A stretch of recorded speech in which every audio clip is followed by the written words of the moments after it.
Korean Kanakaraju movie review. Story: కొరియాలో చనిపోయిన ఓ వ్యక్తికి సంబంధించిన అస్థికలు అనుకోకుండా ఇండియాకు చేరుతాయి.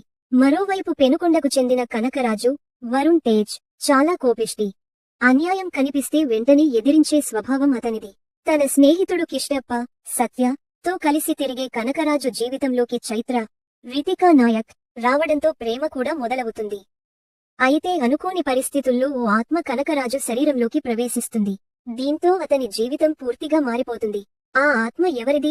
దానికి కనకరాజుతో ఉన్న సంబంధం ఏమిటి? ఆత్మ కోరిక ఏంటి? దానికోసం కనకరాజు కొరియా ఎందుకు వెళ్లాల్సి వచ్చింది? అక్కడ అతనికి ఎదురైన సమస్యలు ఏంటి? చివరికి ఈ కథ ఎలాంటి మలుపు తిరిగింది అనేది సినిమా చూసి తెలుసుకోవాలి. Plus points: Varun Tej look, body language పాత్రకు బాగా సెట్ అయ్యాయి. యాక్షన్ సన్నివేశాల్లో వరుణ్ తేజ్ ఎనర్జీ బాగుంది. కామెడీ సీన్స్ లో వరుణ్ తేజ్ టైమింగ్ మెప్పిస్తుంది. సత్యకు సినిమాలో మంచి కామెడీ స్పేస్ దక్కింది. సత్య, వరుణ్ తేజ్ కాంబినేషన్ సీన్స్ ప్రేక్షకులను నవ్విస్తాయి. రితికా నాయక్ గ్లామర్ తో పాటు నటనతోనూ ఆకట్టుకుంది. హారర్ సీన్స్ లో బ్యాక్ గ్రౌండ్ స్కోర్ మంచి ఇంపాక్ట్ ఇచ్చింది. కొన్ని హారర్ సన్నివేశాలు థియేటర్లో మంచి ఎక్స్పీరియన్స్ ఇస్తాయి. కామెడీని కేవలం ట్రాక్స్ గా కాకుండా మెయిన్ స్టోరీతో కనెక్ట్ చేయడానికి చేసిన ప్రయత్నం బాగుంది.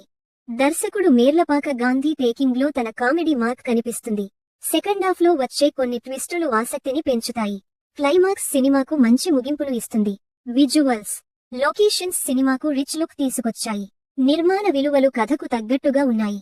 Minus points: cinema first half లో కథ పూర్తిగా పికప్ అవ్వడానికి కొంత సమయం పడుతుంది. ప్రారంభంలో హీరో క్యారెక్టర్ను ఎస్టాబ్లిష్ చేయడానికి ఎక్కువ టైం తీసుకున్నట్లు అనిపిస్తుంది. కొన్ని కామెడీ సన్నివేశాలు కథను ముందుకు తీసుకెళ్లకుండా కేవలం ఫన్ కోసమే ఉన్నట్లు అనిపిస్తాయి. కొన్ని చోట్ల హారర్ కంటే కామెడీ ఎక్కువగా ఫోకస్ అయినట్లు అనిపిస్తుంది. కొన్ని సన్నివేశాల్లో లాజిక్ ను పక్కన పెట్టాల్సి వస్తుంది. స్క్రీన్ ప్లేలో మరింత టైట్నెస్ ఉంటే సినిమా ఇంకా బాగుండేది. హీరో, హీరోయిన్ లవ్ ట్రాక్ ను మరింత బలంగా రాసి ఉంటే ఎమోషన్ పెరిగేది. కొన్ని క్యారెక్టర్స్ కు సరైన డెప్త్ ఇవ్వలేదు. సెకండ్ హాఫ్ లో కొన్ని సన్నివేశాలు కొద్దిగా డ్రాగ్ అయిన ఫీలింగ్ ఇస్తాయి.